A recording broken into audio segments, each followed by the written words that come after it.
L'intelligence artificielle rentre de plus en plus dans les entreprises et elle devient vraiment un outil de compétitivité. Elle améliore l'excellence opérationnelle des entreprises en baissant les dépenses et en optimisant les délais dans la recherche-développement.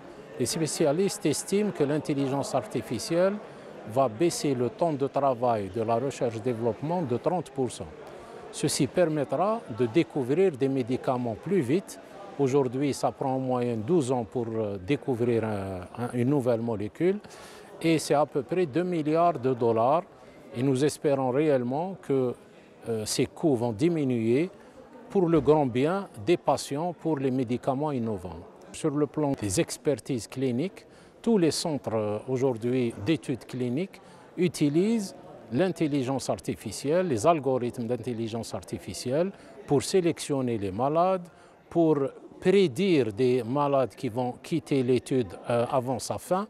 Et donc aujourd'hui, les études in silico par exemple font la même chose. Cela pourrait, disons, baisser le temps aussi des expertises cliniques pour le grand bien aussi des malades parce que toute l'industrie pharmaceutique avec toutes ces disciplines est là pour servir les patients et pour sortir des médicaments d'une manière plus rapide. L'intelligence artificielle, je vais vous donner un exemple très simple. En 2018, il y a une entreprise qui a sorti un nouveau logiciel qui s'appelle AlphaCold et ce nouveau logiciel permet d'avoir une vision tridimensionnelle des protéines à partir de séquences d'acides aminés. Ça veut dire que dans le passé, on prenait des centaines, des milliers de molécules pour pouvoir trouver la bonne.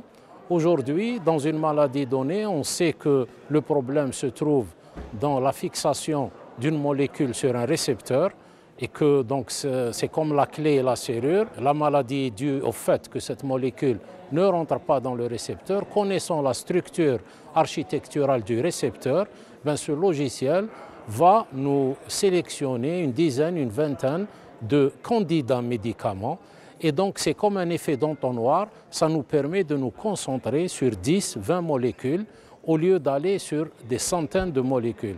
Et vous comprenez très rapidement que ça va révolutionner la médecine d'une manière générale, ça va révolutionner, disons, les aires thérapeutiques qui sont les nôtres.